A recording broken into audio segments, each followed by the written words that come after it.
small till it ain't, till it ain't, till it ain't, till it ain't. I'm building up a wall till it breaks.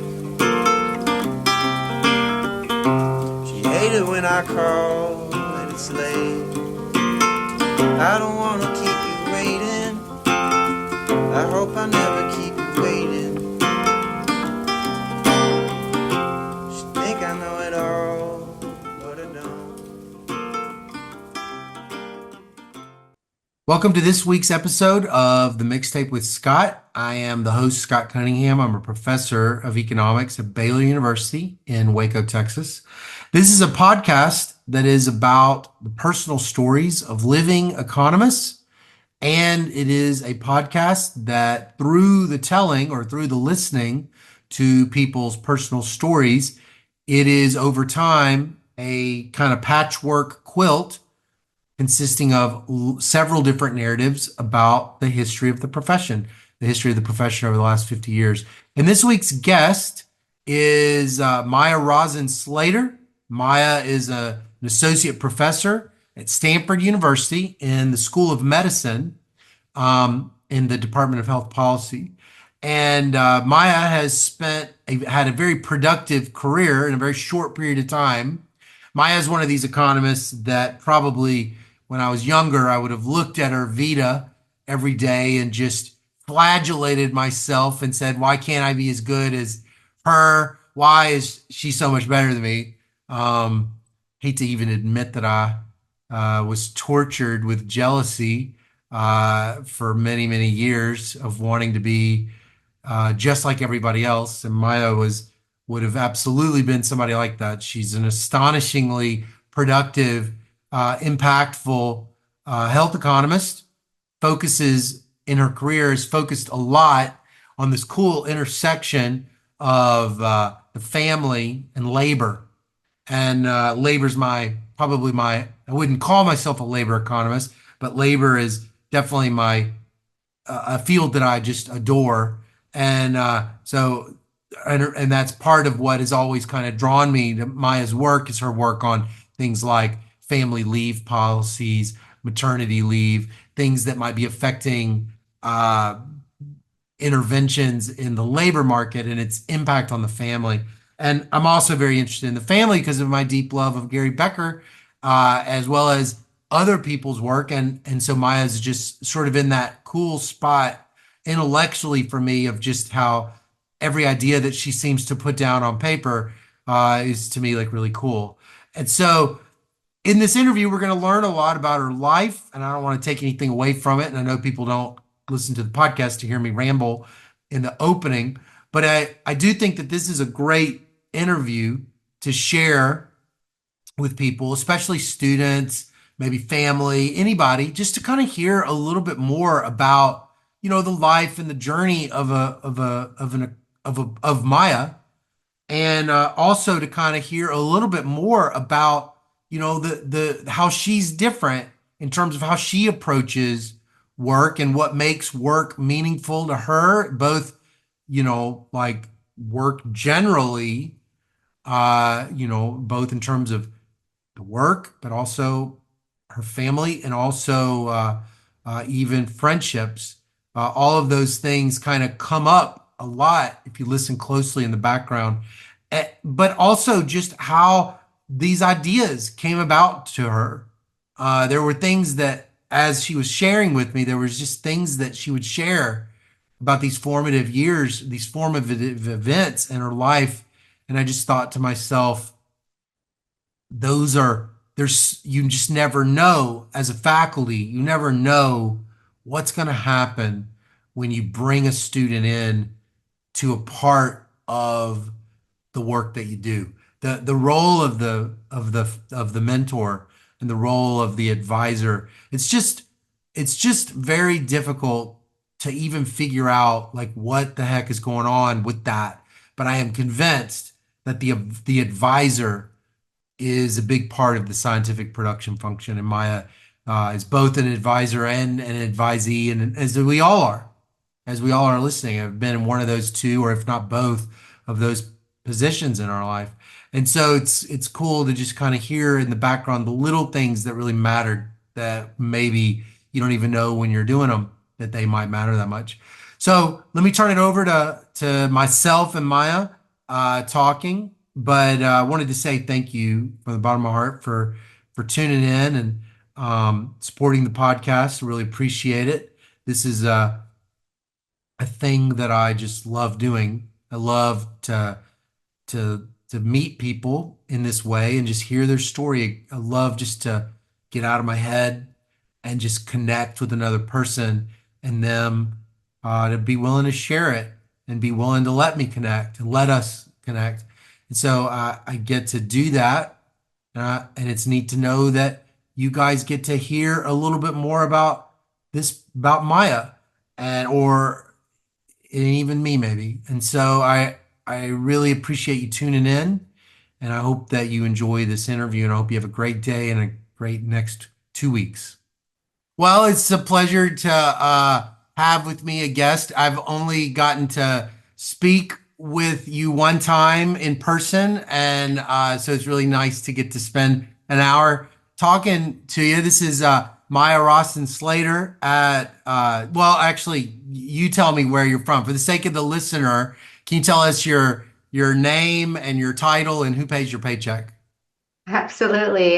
So thanks so much for having me. My name is Maya Rossin-Slater. I'm an associate professor in the Department of Health Policy, and Stanford pays my paycheck. Awesome, awesome. Okay, well, let's go ahead and get started. Before we get started, I wanted to do an icebreaker. What's a vacation that you've been on? It doesn't have to be one that you just did. It doesn't even have to be a super old one. It's just whatever. Doesn't have to be the best or the worst one. But you, every now and then, you've noticed that it'll pop in your mind. Um, So I don't know if I would call this a vacation, but it's a trip that I took when I was a kid that definitely kind of pops into my mind at random points as I think about, also my own kids now and my childhood. And it's a trip, and I guess we'll get into this more, but I was born in Russia. And it's a trip that I took that was a train ride. It was a 7-day train ride from Moscow to Beijing, China. My grandfather is Chinese, and so my parents and I were traveling to visit my grandfather, and that was going to be my first time being in China and visiting like all of the family that lives there. And I think these days this it's like called this Trans-Siberian Express, and it's like been Oh, revamped to be fancy and cool and like this destination. Back then, when I was a kid, it was really kind of the cheapest mode of transportation. ah, And so it's a trip that we took. And 7 days in a little cabin with 4 people, my parents and I, and then their friend. And 7 days there, 7 days back. And we spent some number of weeks in China, and it was a really big formative experience that oh, that sounds definitely still remember. I wonderful. think I was about 6 years old at the Oh, time. that sounds so cool. The train ride, sleeping in the train. You were sleeping in the like the train, The little cots, the yep. little things. Oh, that's so cool. What were you playing and doing while you're on that train ride? I mean, again, like this is days before iPads or anything like Yeah. that. There was a lot of card games, reading. Oh. You would look out the window, you would walk out, outside in the different stops and look outside. And Oh, yeah, I don't know. I don't really remember. Now that I think about it, I'm like, oh my gosh. And my kids are 4 and 8, and I'm like, what would they do for yeah. 7 days in this Yeah. limited space? But somehow I managed and we Oh, never. that sounds so fun. That's wow. So you grew how, but you don't have an accent. So how long did you live in Russia? You grew up there? Yeah, so I was born in Russia in now called St. Petersburg. Back then it was called Leningrad. I Oh. moved to America when I was 10. So I hear that a lot of accent formation happens before the age of 12. So I Mhm. came right at that cutoff, such that many people say I don't necessarily have an accent, although if you listen carefully, maybe I do a little bit. Oh, okay. Okay. What did your parents do for a living? Leningrad. Oh, wait, real quick. What's Leningrad? What? So Is it The second, is it Leningrad to you in your heart, or is it St. Petersburg? no, I think of it as St. Petersburg now, which is like the name it's been known as since the Soviet Union fell apart. Okay. Just technically, when I was born in the 80s, it was still called Leningrad. Uh-huh.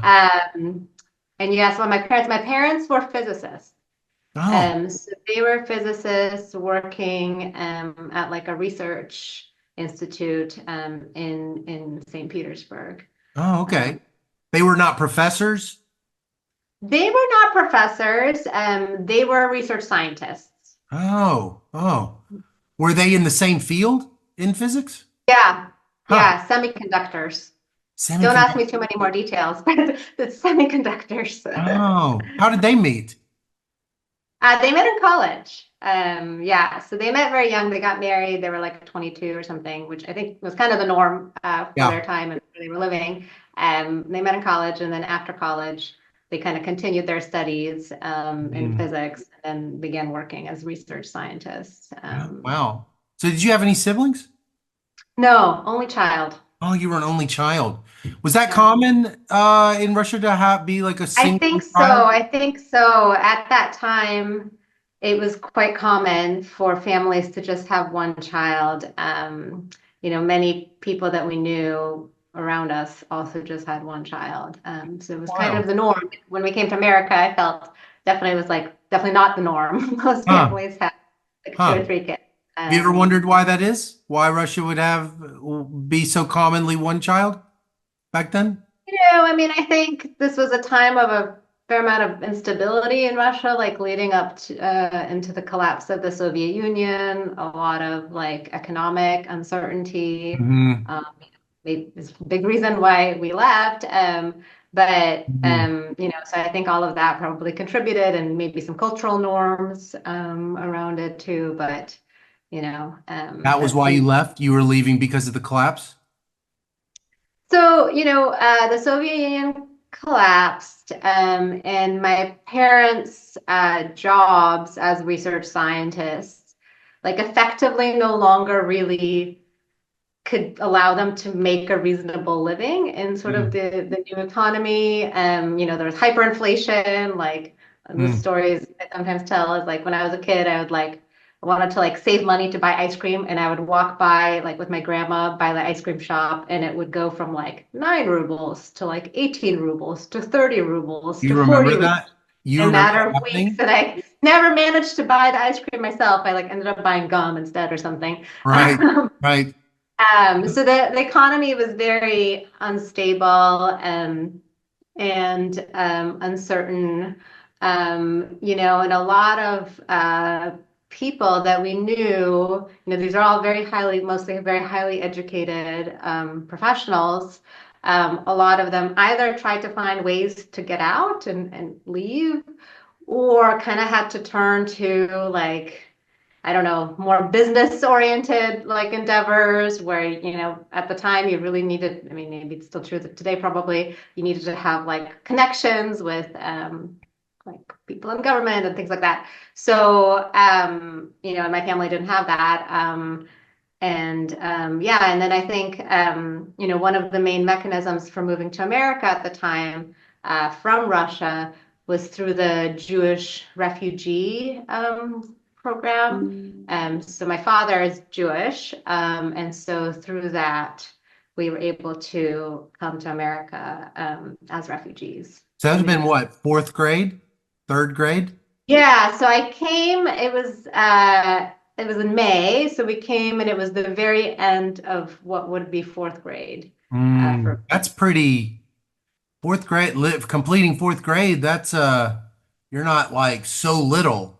You kind of me. are. Yeah, I was 10. Yeah. So that might have been a little, that might have hurt a little. Was that a hard move? Yeah, I mean, in hindsight, I think like in some ways it was easier for me to come as a 10-year-old than, it would have been if I came like as a teenager, Yeah, right? yeah.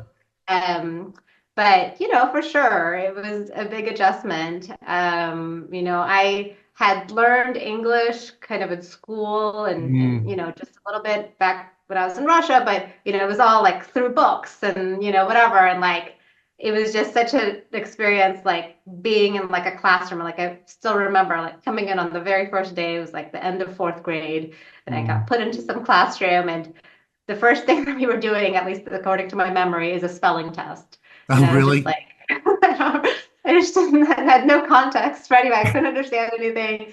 And so yeah, so it was definitely an adjustment. I didn't really, I picked it up quickly, but I by no means was fluent in the language. And obviously it was an adjustment culturally and all the different ways. Well, so okay, what jobs do your parents get, and where do they end up where do y'all end up moving? Yeah, so we moved to Mountain View, California, the Bay Okay. Area. We did Oh. that because my parents had some friends that had moved just a year before that, and they had happened to come to Mountain View, California, and so we ended up in Mountain View, California. We rented a one-bedroom apartment, and my parents didn't have like jobs lined up or anything like Mm. that. So, I sometimes think about the fact that I study like safety net programs now in my research, and my family benefited from that. We came when it was actually we actually came. This is a random tidbit that's interesting for researchers. So, the welfare reform in 1996 restricted access to safety net programs for immigrants, and that took effect in August um, of that year, but we came like 3 months before that. And so Wow. we were able to, which like we did not know we would be part of a regression discontinuity. Did you But write a paper have you written a paper on that? no, I wish I could. There's no good data on like Uh, when people arrive. But if anyone knows of that data, I'd love to write that paper. But anyhow, so yeah, so we were on Medicaid, we were covered by Medicaid, we received food stamps benefits, things like that. My parents ended up, I mean, we were really fortunate. My parents were highly educated physicists that landed in, Silicon Valley, right ahead of like the tech boom. mm. So my dad ended up working and still works for like a company that basically makes lasers. Oh. He's been there for many years. And then my mom, she bounced around a lot of startups for about the first 10 years that we lived here, which was exciting, but also quite, I think, challenging. Yeah, And then she sure. ended up with a job as a patent agent Mm. for a law firm. Mm. So she's basically been there until now. It's like So Einstein, physicist working at a patent thing, yeah. right? Isn't he? Uh, so what do you remember liking about California at the very beginning? Oh gosh, I mean, just the climate was so different than what I was used to. I just like remember just seeing palm trees and the weather and just how beautiful and sunny it was. So that was definitely made an impression. Being close to the ocean, Mm. um, that all of that was made a really big impression. So did Um, you but live? Go ahead. Sorry. Yeah, I was just gonna say, but then also just pretty quickly I started like to make friends at school and through various activities, and so I think that also like the community here had a big impact. Well, what kind of when you're now like 11 or 12, not quite high school yet, what are you enjoying doing? What's like your favorite? What could I have found you doing like, on the weekend? When I was 11 or 12. The primary like extracurricular activity that I got involved in pretty soon after I came to America was dance. So I did international folk dancing as part of this group that was all made up of almost entirely like immigrants from the former Soviet Union. Mm. And so, so that kind of made up a lot of my activity outside of school for until I graduated high school. So you may have found me doing some kind of dance performance. Otherwise, I spent a lot of time like, with my family. We would, especially in those early years, we did a lot of exploring around on weekends, like go to the beach or, San Francisco, like kind of playing tourist, basically, Yeah. um, things like that. Okay. Wait, so what's folk dancing? What is that? Is that a regional? Is that like a it's like a Yeah, it was like, we had Russian folk dance, Caribbean dance, Mhm. Moldovan dance, like just different Italian dance, like different cultural um, dances with sort of the costumes and all of that. What'd you love about that?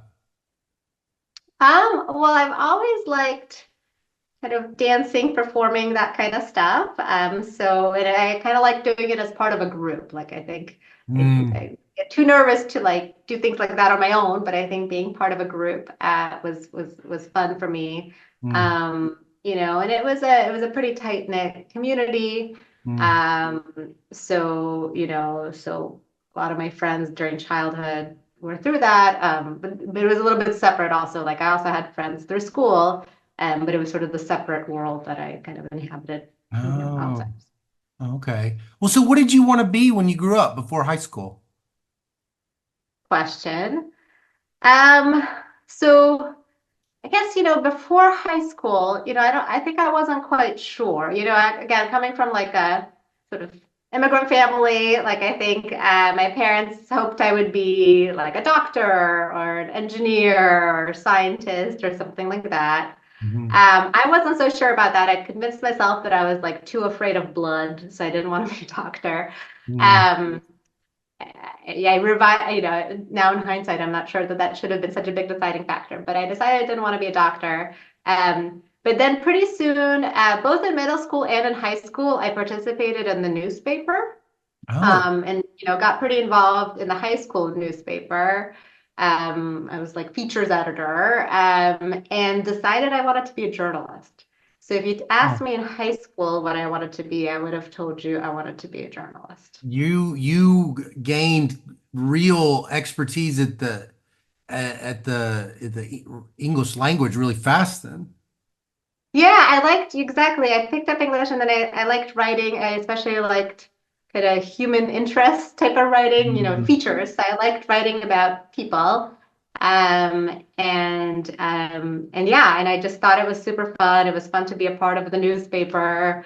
A lot of my closest like friends from high school were through the newspaper. Mm. And yeah, I thought it was something that I wanted to do. At the same time, I sort of recognized that it was not exactly probably the most financially kind of sound career that I could pick. And I think I felt some questions about that from my family. Mm. It's funny that I haven't really ever thought this out loud, but the high school newspaper and the college newspaper always seems like, and even newspapers seem like intensely communal. Was it like Yeah, you were very? It was like very much like you were friends with all these people. yeah, well, we spent a lot of time together. We had these like late nights, as we called them, because the ahead of the deadline of when the newspaper went to print to the like actual printer, we would have these evenings where we would work together, putting together the newspaper, Mm. and we would order food, and it was fun to be at school, like after hours, and working on this together. So we had a lot of fun. And yeah, I became friends with, still to this day, I'm friends with some of the people that I got close to through that Yeah. experience. Yeah. So if I could have like by your senior year, if I could have like eavesdropped in the teachers lounge and and your name comes up and they're like Maya, Maya, and then they're talking about you, what would they have said? Oh, she's this kind of person. What would they have said about you think? Oh gosh, that's a funny question. I mean, I was a good student. I think I was. a friend of mine told me, she's like, you've always been good at figuring out like what the teacher wants you to do. So I was like good at like figuring it out in terms of like, okay, we have to write this paper or do this project, and like this is what you do to get a good grade. And so, so I was a good student. Mm, I was kind of quiet. I was pretty shy. mm. So I wasn't like super, you know, active or vocal in class. But I did my work. I don't think I stood out like too much. I had, my friends and that's kind of it. Yeah. Well, so you're graduating, but like it sounds like for a little bit you actually did think about journalism. You were like, but I then at did. some I point it did. changes. I even like I remember at the time, in that time period when you're kind of visiting colleges, I had visited, I'd gotten some scholarship to USC, which has like a really fantastic journalism school. Mm, So I remember like I took a trip down there as part of the scholarship program, and like visited the journalism school and sort of thought about it. But I think I ended up getting into and going to UC Berkeley for college. And I think it was kind of like in the summer between high school and college, as I was thinking about like what should I major in and kind of what thinking about classes that I'm going to be taking.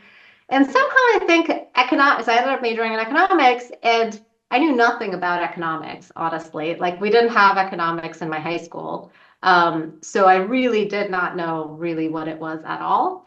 mm, But it felt somehow like this middle ground between, my parents were like, maybe you should do, chemistry or biology or like some kind of science. And I was mm. like, I want to do journalism. And somehow economics, maybe because they thought it was kind of like business oriented, um, felt like this middle ground that was something that my family felt like, okay, this seems like a sensible choice. Yeah, And I felt like, okay, maybe I'll try it. yeah. Although again, I really did not know what economics was at that time. Well, so you get to Berkeley, and does it feel different to be at Berkeley since you're like you grew up around there, or does it feel just really magical and kind of cool and different? Yeah, I mean, so Berkeley's maybe about an hour, a little over an hour drive from Mountain View where I lived. And I didn't spend like a lot of time over there, so it did feel, different, and it felt sort of sufficiently far. That being said, I actually only applied to schools in California. I didn't apply to Oh, any schools outside of California. I didn't mm, want to go that far away from home. It's interesting. Like I think I had a lot of friends who were like, "Oh, I want to go, far away to a different state." And I don't know. I think it's something about like my family's so kind of international and spread out around the world, sure, sure. that there's a part of me that wanted to be not too far away Yeah, from my family. So anyhow, so Berkeley seemed like a great option. yeah, I was excited to get in, obviously, and it like felt like it fit with just what I wanted out of yeah, college. But yeah, I mean, and then when I got there, yeah, of course, it was different in all the ways that I think going to college is different for many kids, like living in the dorms and all of that.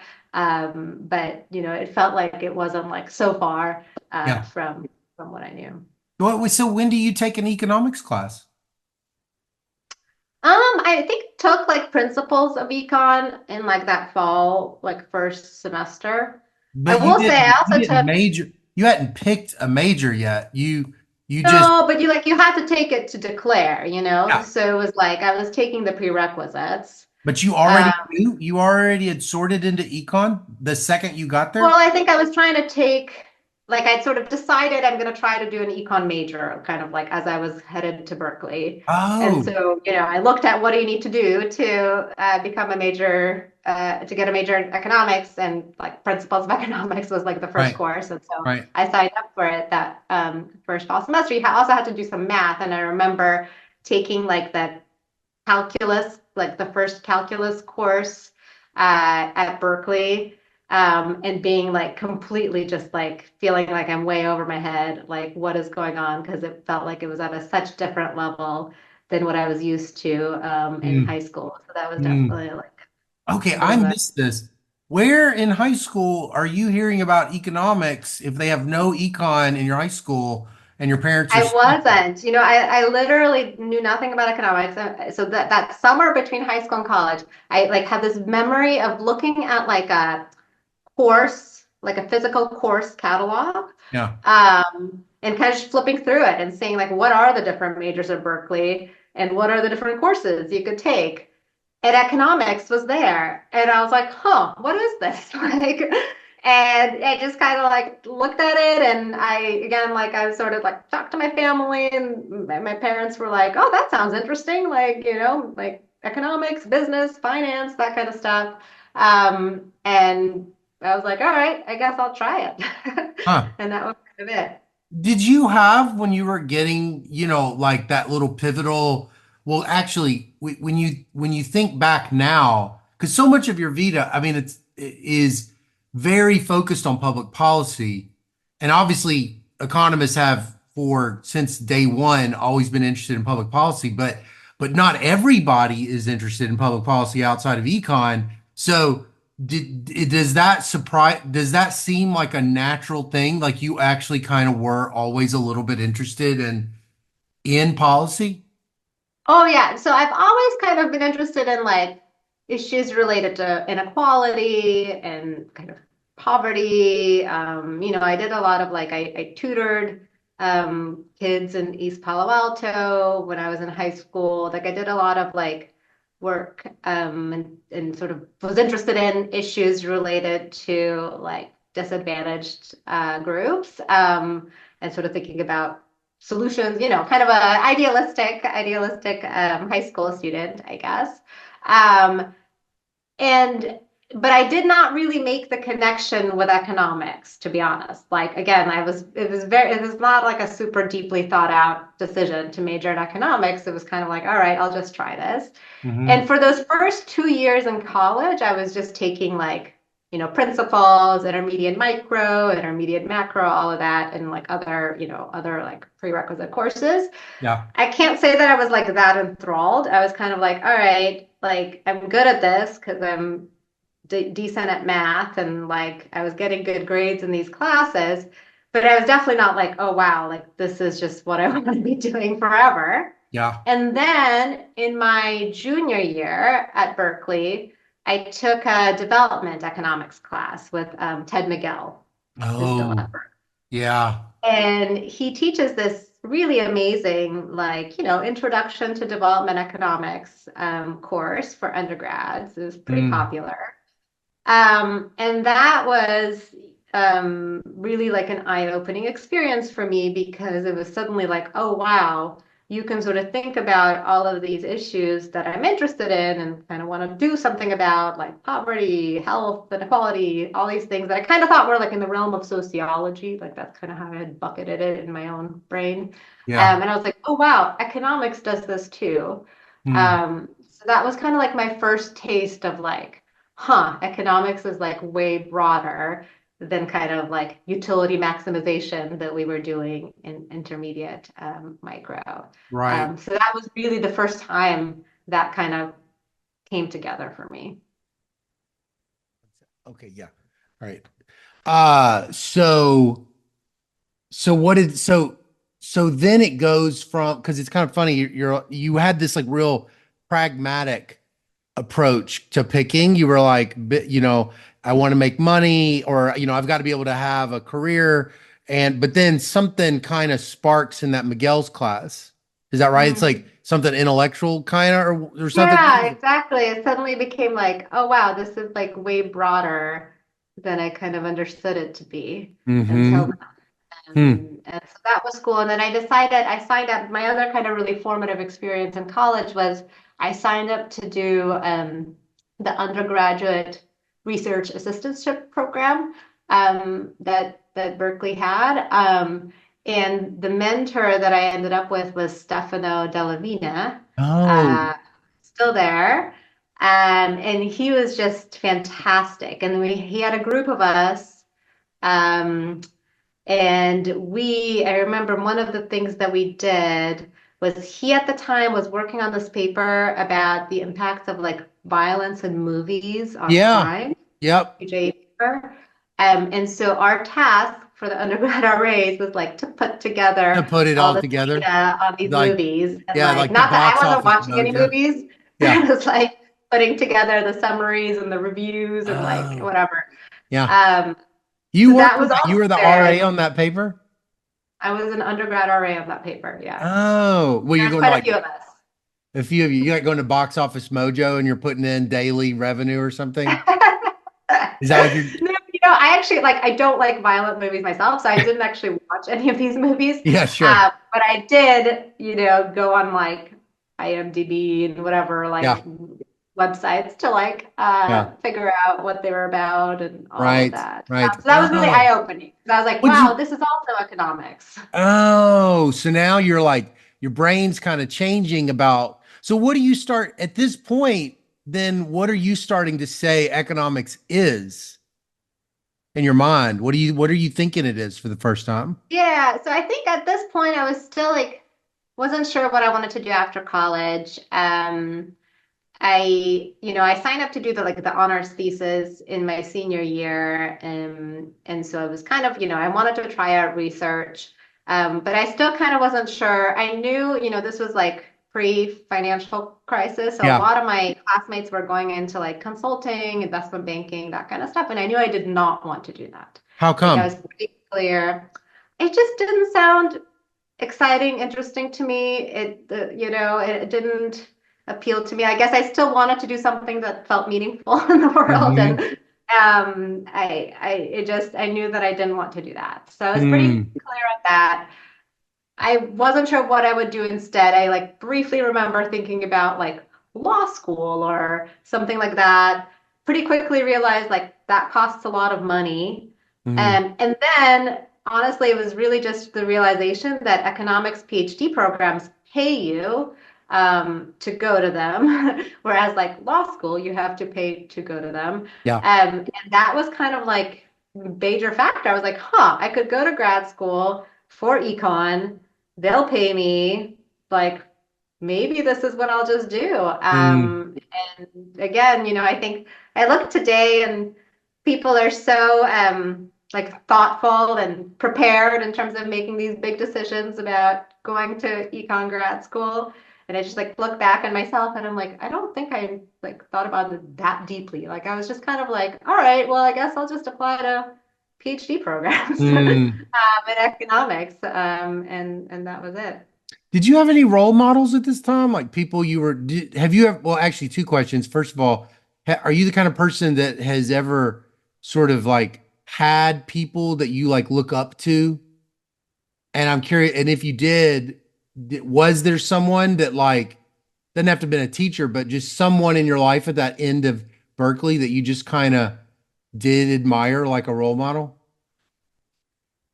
That's a great question. I do have people I look up to, but I think I didn't meet them until after Berkeley. Like in Berkeley, the classes were mostly so big, so that we didn't have a lot of like interaction with the faculty. Outside Mhm. of like these things, like I did the undergrad research program with Stefano, and I really, really like admired him and benefited from that. But beyond that, like. I didn't have that much interaction with faculty. Another thing is that at the time, I don't think I had in my upper classes, so there's very few women who were teaching economics at Berkeley at the time. Claire Brown Yeah. taught principles of economics. So I did take that one. Oh. That was really cool.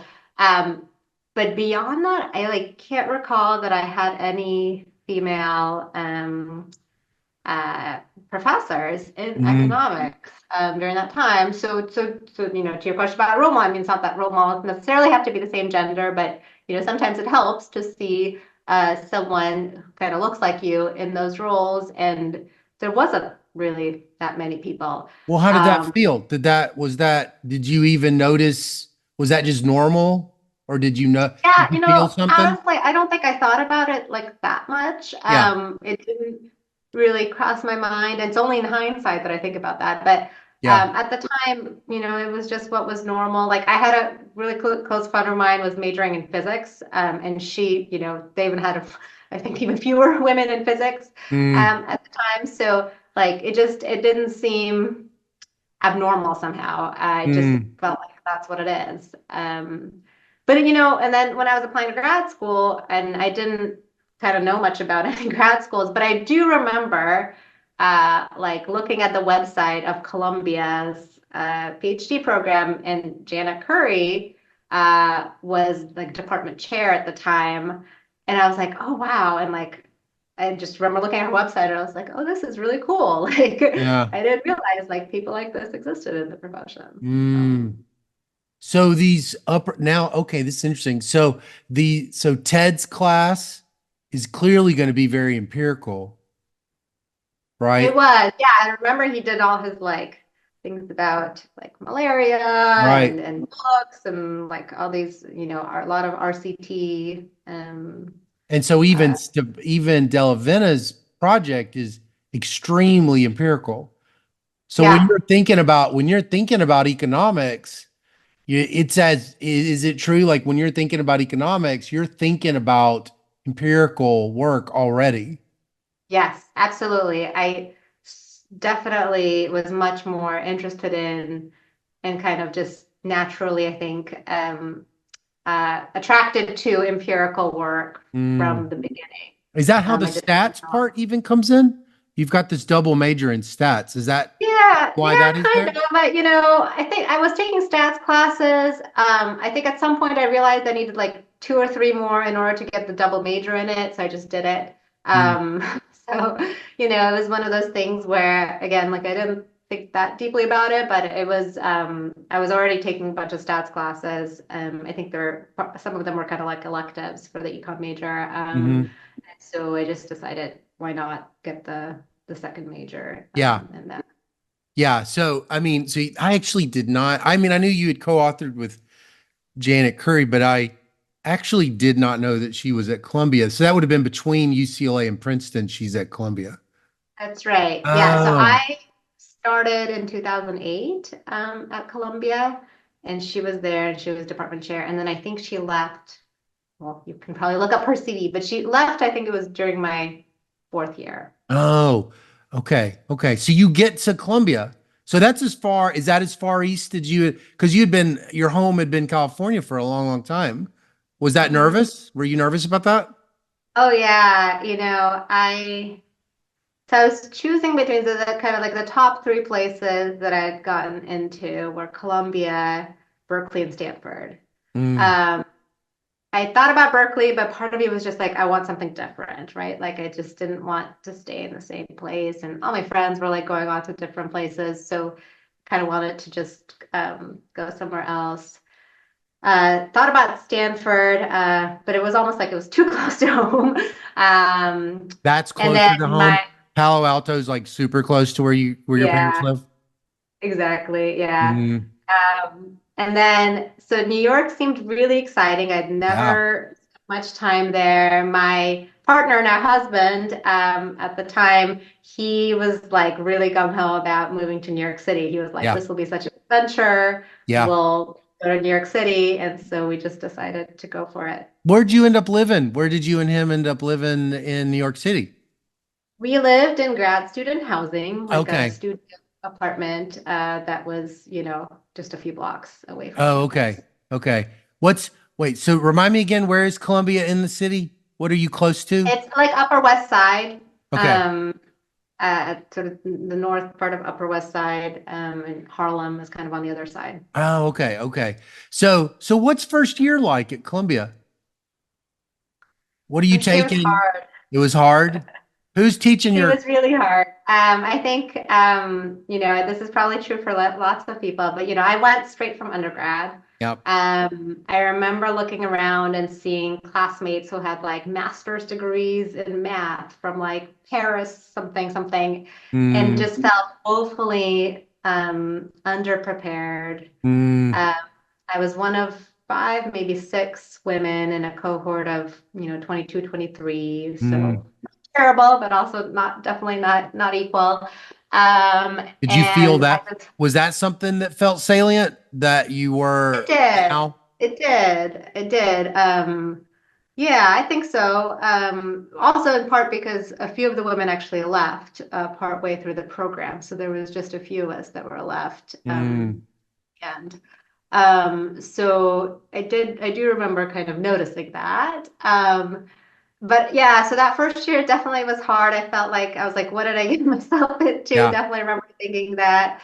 But I think there was something in me that was like, okay, let me just see if I can get through this and see if like it'll be different afterwards. And it yeah, was, yeah, right? yeah, yeah. So Who's teaching your micro and macro and econometrics that first year? my, oh my goodness, I did not prepare answers to that question. So Kiapori definitely Oh, taught micro. mm. Um, I'm gonna blank on the name. Paulo. I don't remember the Well, names of all of them. you end up focusing on the family. Are you interacting with Kapori very much during that? Not definitely not during the first year. Like in the Yeah. first year, it was just, all courses, just try to survive, really, trying to like not Mhm. drown by problem sets, Yeah, right. try to survive the exam. So first year, that's all I'm doing. But the thing that kind of got me started on the track that I ended up on was, as we're in like spring of the first year, we're thinking about what should we do like the summer, right? What kind, people are saying you should do like some kind of RA position, research assistant position. And my classmate and friend, Corinne Lowe, who's now a professor at Wharton, she was like, you should just email Janet and see if she has any RA opportunities. And I was like, oh my gosh, like she's the chair of the department. Like she's so busy. Like, I'm just a first year. What is she gonna say? But I did. Mhm. I just sent her an email and she was so, gracious and responded very quickly and invited me to like her office, her big chair's office. And she said, you know what? I actually do have something, which is at the time she was working on her handbook chapter of labor economics, the human capital development before age five chapter, Mm, that I think was published in 2011 with mm. Doug Almond. Okay. And they needed an RA to do their lit reviews.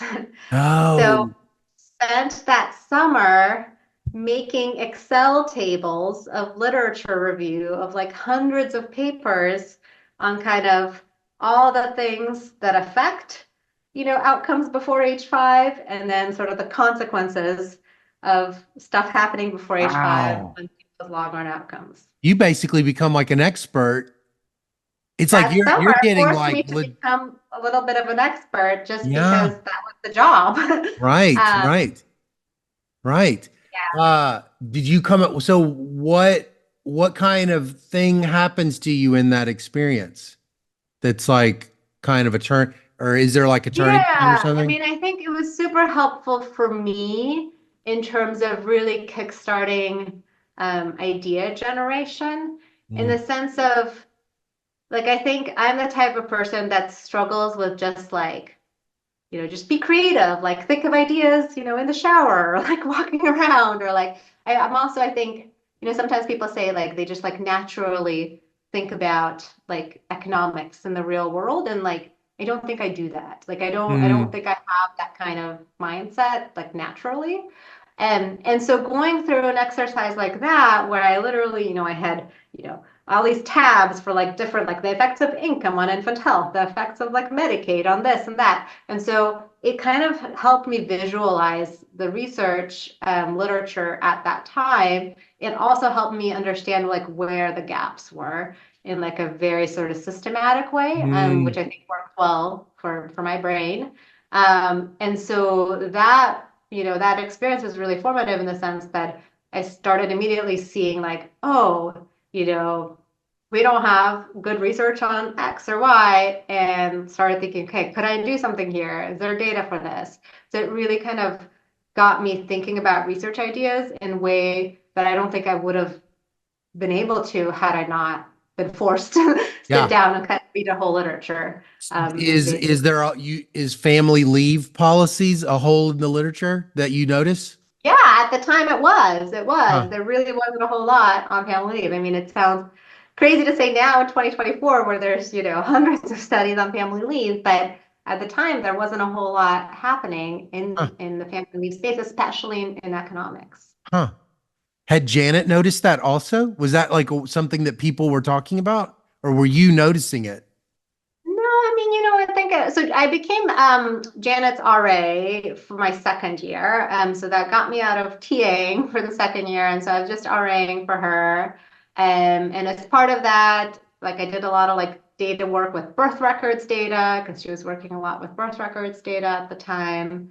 And and I was, part of the job, I guess, was to just try to come up with ideas, right? And I came up with a bunch, and many of them sort of didn't go anywhere. But family leave was one that I'd come up with. And I remember I kind of have this memory of like going into a meeting. Janet would have like weekly meetings with all of her RAs. It was remarkable, all of her students. Mm. So I had see her very regularly. And you felt like you had to like come prepared with something every time. And so I remember coming in and saying like, I've been thinking about like one policy that I feel like I haven't seen much on is like family medical leave and etc. And she's like, huh, that's really interesting. Like I also feel like there's not a whole lot of this in Mm. economics. And there's a professor, Jane Woldfogel, who's at the School of Social Work at Yeah. Columbia. And so she put me in touch with her because she was she still is an expert on family leave.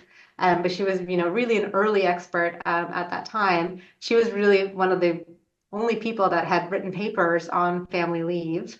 So I talked to her and she thought it was interesting, but she was sort of thinking about these issues through like the lens of impacts on labor market outcomes She and was. views. Yes, You end exactly. up doing that too, though. Yeah, so my first paper was on infant health. Mm. And that was kind of the combination of thinking about family leave and the fact that I was working with birth records data. Right. Um, and then that was the Family Medical Leave Act. And then I teamed up with Jane and Chris Room, who was one of her frequent collaborators, to do a study on California's paid leave program, which was quite new Mm. at the time, right? So it only went into effect in 2004. And there really wasn't a lot of research on it. And Mm. so that's how I began doing that. Oh, you write so many papers on family leave at the beginning. So there must have been, I mean, are you just doing one after another, or did you just kind of see like a map of like, I'm going to be able to write my way to, deep into my career? Yeah, I don't know how, like, I don't know that I saw a map. I don't think I can honestly say that. But it was one thing kind of led to another, as I developed expertise on it, as I learned more and more about these policies, as I sort of did more research, trying to, look at their impacts, it became natural to kind of keep working in that area, just because it felt like there were still more questions that weren't answered yet. So it all kind of built on itself, but I don't know that I sort of immediately saw from the very beginning Yeah. that that's where I would go. So it's this 2011 Journal of Health. That's your job market paper? The effects of No, maternity it's leave? not. That was Oh, my it's not? second year paper. No, so that was my second year paper. Oh, Because I graduated in 2013. yep. Um, Oh, and yeah. so 2011. Oh, you published that as a grad student, I did, yeah. solo authored. Wow, that's cool. Yeah, Oh, thanks. that's not common. Um, I mean, does seem like that's great. That's cool. Okay, so what was your job market paper? my job market paper I'm like looking at your was Vita a right little now. different. What's that? I just like I'm looking at your Vita on this piece Oh on yeah, the no, computer. that's fine. So my job market paper was a little bit different, and it was sort of this, I think, interesting combination of, thinking about like what hasn't been done yet, and kind of like what the data are out there, and then kind of blending it all together. So my job market paper is the one that's called "Signing Up New Fathers: Do Paternity Establishment Initiatives Increase Marriage, Parental Investment, and Child Well-Being?" Oh, Um, that and that's a long title. it is, I know. Um, And that paper was, I obviously spent a tremendous amount of time on this paper. Yeah. The idea came to me again. It was just one of those things where I was trying to think outside the box a little bit in terms of like what hasn't yet been done Mm, in understanding like family behavior and family dynamics. The actual idea came to me because I was working a lot with birth records data. mm. And I just noticed that like father information was missing, in a large share of records. And then that got me thinking, okay, like, so what is the process anyways by like how father information gets on it, especially, in situations where the parents are not married. Right. And then that led me down the path of like, oh, there's these like paternity establishment rules and policies. And then that led me to, oh, and they are different across states in terms of, over the 90s, there's this big shift in terms of making paternity establishment a lot easier and simpler for families in an effort to increase like father involvement and engagement. And then that led me down this path of like trying to collect information on these policies because they weren't, I had to kind of go state by state to try to figure out when these programs were implemented. What's a Um, paternity establishment? Are you saying yes, basically there's some frictions with putting the father's name on the birth yeah. record? So okay, so in like the 1980s, um, in order for like if the two parents are not married at the time of birth, in order for the mom to actually receive child support from the father, I mean, and I'm going to use this language because that's the norm, doesn't mean that it always goes in this direction, but in order for the mother to receive child support from the father, you had to have legally established paternity. As a result of legally establishing paternity, so there's two things that happen. One is that then the family becomes eligible for kind of formal child support agreements, and the father gains rights to their child in terms of like having a right over, various decisions about the child's life, like visitation, all of these things, right? And in the 1980s, in order to do that, you basically had to go to court. Um, DNA testing was often involved. It was a pretty burdensome process, and many families just didn't do it. And Mm. then in the 90s, lots of states implemented what are called in-hospital voluntary paternity establishment programs. And what this is that just at the time of the birth at the hospital, the families just get a form that if both parents are present at the birth, they can just sign it and say we voluntarily establish paternity. I this whole time thought that the missing father name meant the father was missing. Like Well, I thought it meant like he's not involved, but that's not accurate? the missing father, Oh, it so can mean that. before kind of these programs were in place, basically you could only have the father's information in there if paternity was legally established. Oh, got it. Uh, with these programs in place, all of that just became so much easier because it just happened at the time of the birth. You didn't have to go to court. You didn't have to get like Oh, DNA yeah. testing. If both parents agreed, like this is the mother and father, we just sign and then we move on. And that allows for families to do things like establish child support agreements, Oh, visitation, all kinds of other sort of oh, sure. Because then it's like you are the father because we agreed that this was the paternity on day one. yeah, What's your exactly. outcome? What are you looking at the effect of this on? Yeah, so I think that sort of the most important outcome that I studied that then led me to look at other outcomes was actually parental marriage. And marriage specifically post childbirth. So sort of take the set Mm, of families that are not married at the time of childbirth, and then some share of those families, the parents will get married, let's say by the time the child is 5 years old. mm. And what I found is that like when you have these programs in place, paternity establishments go up a ton, right? Like by a huge amount. Yeah, But actually parental marriage rates go down. really? Right. So it's sort of the way that I thought about it was that this is offering this sort of intermediate option in terms of a relationship contract between like marriage and nothing, right? Are you And so serious? Wow. as you make that intermediate option easier and less costly for families, you're going to draw in families from both sort of ends of that distribution. And that's going to be especially true if like they were going to be like marginal marriages, right? Marginal So marriages, where right. Right. They're substituting out of marriage, counterfactually out of marriage because they have established paternity. exactly. Were So you they became surprised by that result? I think, I didn't know what to expect. I sort of first, I think, went into this project with a much more kind of basic framework of like, okay, these programs exist. How does this affect like child outcomes? I was kind of mostly interested in child well-being. Hmm.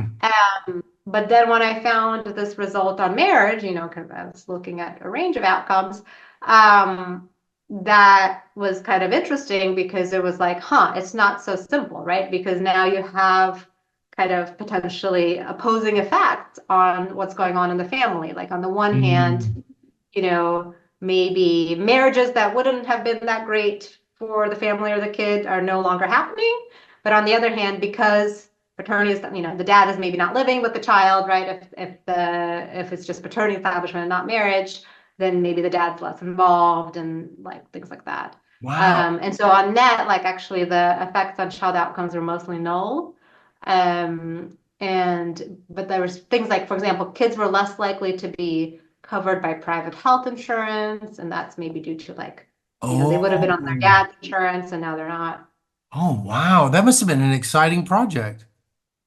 Yeah, I liked doing it a lot for sure. I learned a ton. And it was, it also forced me to like write a model, which is Yeah. not something that I regularly do, but everybody kept telling me like, you need to write a model to think about all of this. It Mm. ended up anyways in the appendix of the published paper, but Where did you um, it, publish it? it was published in AJ Applied. Oh, okay. Yeah, I was kind of going up. Okay, I think I saw it. Wow, that's cool. That's a great project. Uh, and I'm going to be thinking about it because I'm going to see if I can't anticipate your model a little bit because that's not what I was expecting. Huh. Well, so Yeah. I've talked to you for a long time and I didn't even get to your job, but you end up going to San Diego and you just stay there for a little bit. You end up there for Santa like, Barbara. Yeah. oh, it's Santa Santa Barbara. Barbara. Oh, Oh, that's okay. okay. Similar climate. And then you go to Yeah, Stanford. But you that's were right. in the econ department at Santa Barbara, but then when we started, you said, where did you, you're not in the econ department at Stanford. You said something else. I'm in the Department of Health Policy. Health Yes. policy. Okay. Okay. Well, so what's been the big difference between Santa Barbara and at Stanford in terms of like the environment? Yeah, lots of differences. I mean, I was so lucky to land at UC Santa Barbara as my first job. Like, I always think that and say that it is one of the most supportive, wonderful department. I mean, living in Santa Barbara is magical, but also just the department itself and the people there, the faculty there Hmm. were just incredibly supportive. And it was a really, really great environment for me to start my career. Hmm. Um, I moved to Stanford after 4 years, when sort of the opportunity came about. Part of it was just like a personal decision to be closer to family, Yeah. for my husband and I. Hmm. But it was also exciting to think about being in a interdisciplinary department. Yeah. So that's not, something that I had experienced in either, obviously, my grad school training or in my first job. And it was both exciting and I think a little bit nerve-wracking. I didn't really know what to expect in terms of things like, what are the tenure expectations Yeah. for an economist in an interdisciplinary department in a school of medicine? What's great, part of our job here is grant writing. We're like partially soft money, right? So we have a hard money component, but we Hmm. are expected to write grants and like big like NIH grants. And I didn't have very much actually any experience with that prior to coming Hmm. here.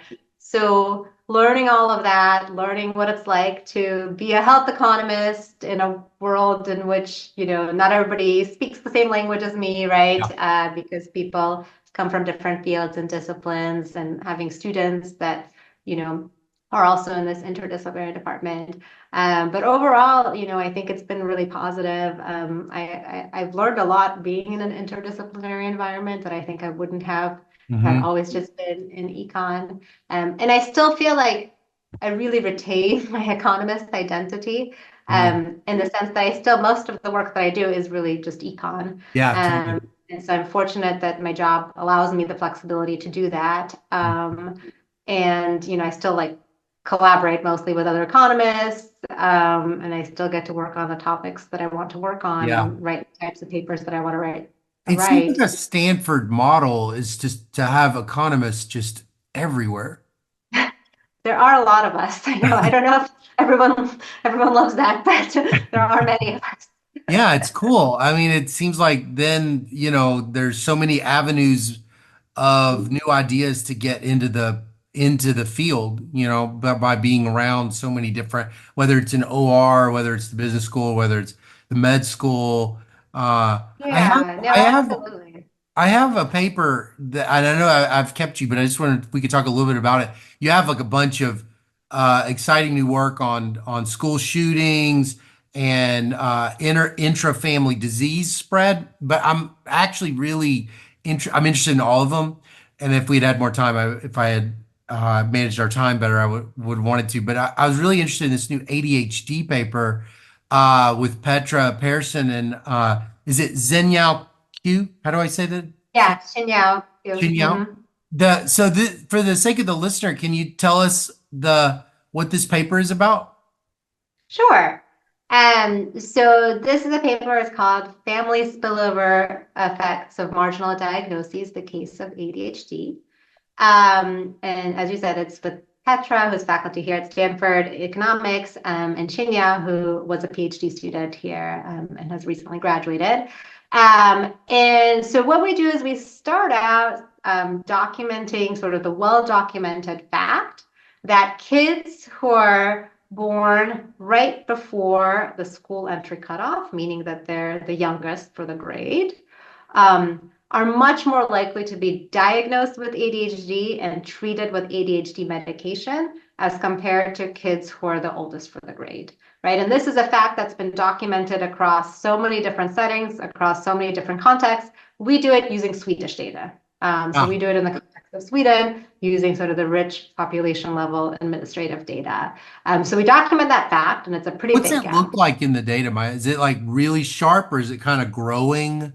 Like, is it kind of It's growing as you quite go? sharp. I think it was like a Oh, 17% differences, but don't quote me on that. I don't have the paper in at front the of me. like But right at the being the youngest in your yeah, grade and the oldest. discontinuity. Exactly. So if you do like an RD using date of birth, their cutoff is January 1st. So it's sort of very Mm, straightforward. So kids who are born like December 31st as compared to kids who are born January 1st or 2nd, there's a pretty big gap in both diagnoses and prescription medication for the mm, ADHD. mm. But then what was sort of really surprising to us is that we then looked at, so in the Swedish data, you can match families in a pretty big way, right? So we're Oh, essentially that's able to brilliant. identify first cousins. So we Oh, look wait, say it at again. You're doing what? You're doing first first. cousins. Oh. So not siblings, cousins, right? So we look at cousins. So the parents are siblings, right? And then they have kids, and those kids are first cousins. And basically what you do, so the sort of the way to explain the paper is like the same x-axis, right? Which is date of birth of a child, right? But now instead of plotting ADHD diagnosis and ADHD drug prescription rates of that own child, we look at their younger cousin. Why do And you you go to the still get this cousin? Why are you not going to the brother and the sister? Why are you going to the cousin? great question. Because there's also literature that shows there's sort of like all kinds of things that change within a nuclear household when your child is the youngest for a grade versus an oldest for a grade. Oh, got it.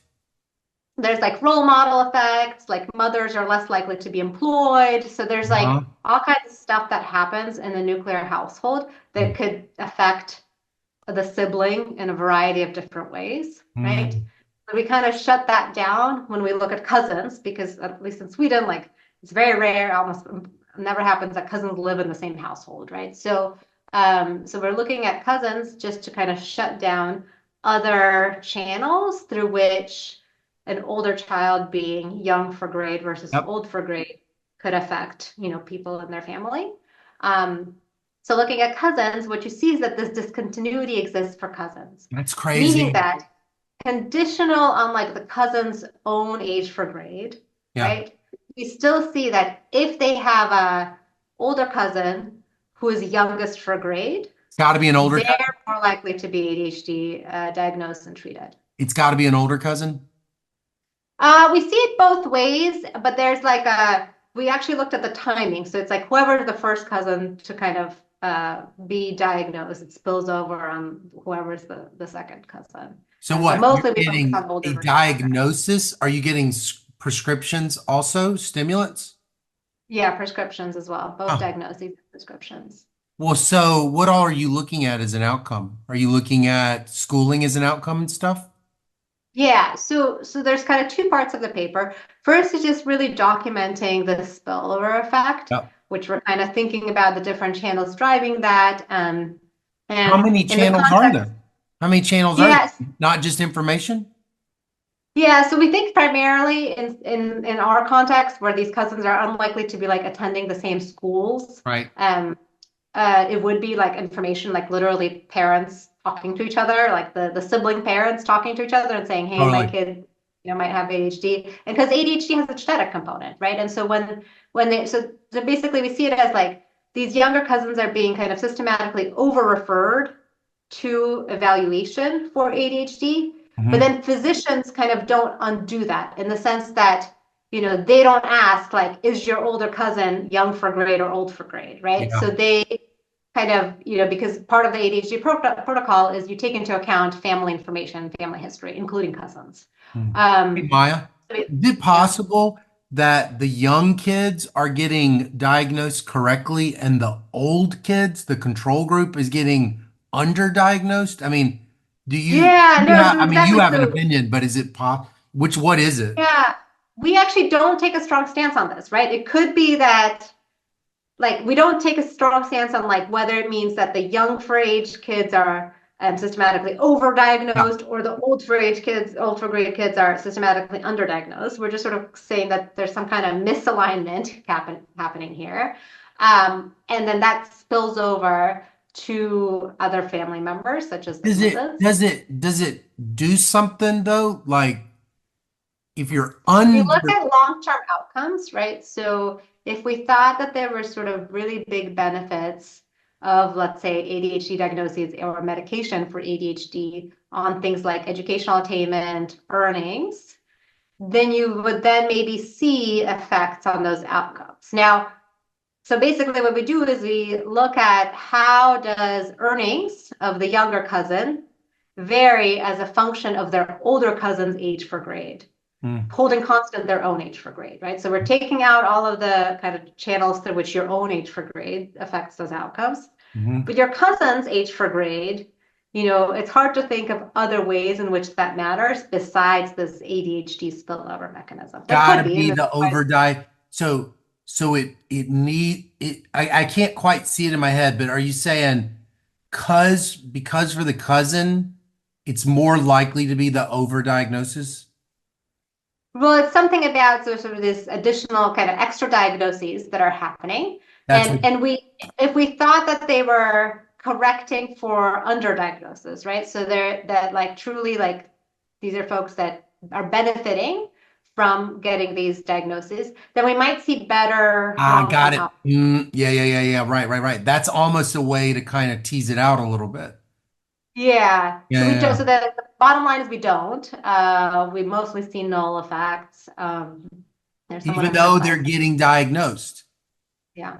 All these people are getting diagnosed and they're getting like stimulants or something. But then the educational outcomes are more or less nothing. Yeah, yeah, exactly. So we're not seeing a whole lot happening on So either what do you think that educational. means? How do you interpret all I that? mean, the way that we interpret it is these are marginal diagnoses, right? So these are sort of diagnoses that maybe wouldn't have happened in the absence of this kind of family spillover channel, Mm, and where, there's just not a whole lot of benefit resulting from obtaining this diagnosis. So we're not saying anything about like overall in the population, should we be diagnosing ADHD or not, but it's these marginal diagnoses that we're kind of identifying that spill over in the family that seem yeah. to not be having much of an impact on these Yeah, yeah, long-run yeah. outcomes. Yeah, it's interesting because in those other papers, I've seen them, the channels by which that discontinuity would lead to the overdiagnosis kind of thought to be the teachers, right? It's like how they're interacting in class and maybe Mhm. the parents too, but it's something about the peers, the relative Mhm. performance of the peers. Here, it's like there might not even be something like that because they're not being Well, that compared to might be going on for the original child, right? Like the the first original one. cousin. Yeah, but then the spillover happens, I think, through more of a family like Mm, information that's mechanism. cool. Wow. Well, you're working on a ton of really cool stuff. These the school shooting paper and those are uh very timely and important. And so I've kept you over 15 minutes from what I had promised.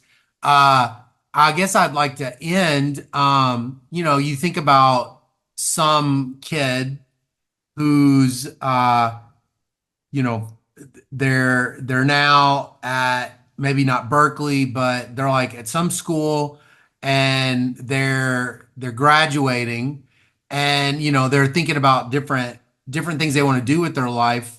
You know, what do you think is something that they might not even have the capacity because of just their age and everything to sort of know about econ? Not that you want to like necessarily dictate what they do with their life, but there's some missing information that they have. What's something that you think is kind of really important that you sort of think that people would really like to have, should have?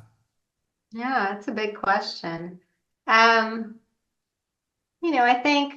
I guess a couple things. One is that, yeah, just the breadth of economics and how you can really, there's so many interesting different topics that people are interested in. I mean, you yourself do a lot of stuff related to like mental health and things like that. Um, you know, Maybe to somebody outside the econ world, they wouldn't have necessarily thought economists work on mental health, right? So there's just so many different topics that one could use economics to really study and understand and kind of make some kind of progress on. Yeah.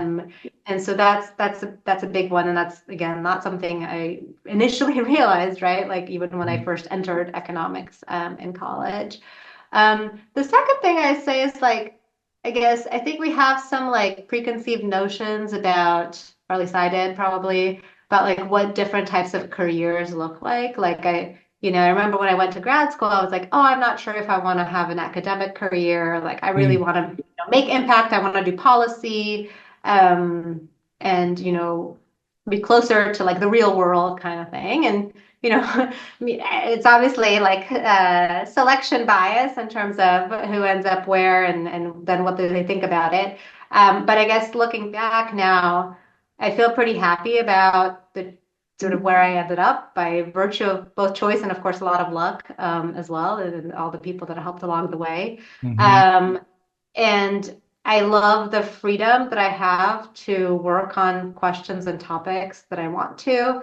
I love the freedom to choose my co-authors and who I work with, and how fun that process is, and how collaborative actually research is. That's also something that I didn't really understand. Like I thought you just kind of sit on your own, like in front of a computer in your head. mm, But really, so much of research is really collaborative, which I find really fun and exciting and mm, engaging. And so it's sort of the world of economics is a lot wider and arguably more fun than you might realize. mm. We have our problems for sure. And there's a lot of discussion of that, of course. But I think overall feel quite fortunate Yeah. that sort of this is the career I've landed Yeah. in. Yeah, I was just thinking as you said that actually, and then thinking about you do have like your modal paper might have three. I don't know, maybe that's not true, but you have a bunch of three people papers. And I was just thinking about you saying, uh, you left your family and then you wanted to stay with your family kind of close, and then you really loved the newspaper. It just seems like is it correct that that econ does have a little bit of the kind of camaraderie that you've liked in your life? I think so. I think so. I think there's a lot of really nice camaraderie in this profession, and I think there's a lot of really great people. Again, like I think we sometimes talk about the big issues and the big challenges the profession faces, which I definitely think it does. But there's a lot of really, really wonderful people that I've met through this profession that I've gotten a chance to work with, that I've been mentored by, and I've gotten a chance to mentor now that Mhm. that I've been in it for a while. And so I think like with anything, it's really the people that make it worthwhile. Yeah, Um, and so that means something to me. cool. Well, it's so nice to meet again and talk for an extended period of time, and I really appreciate you telling me about your life and telling me about all the things you're working on. Thank you, Scott. It was a real pleasure. It was a very different type of interview than what I've ever done, but it was very fun. Cool, cool. Well, you have a good day. You too. Take care.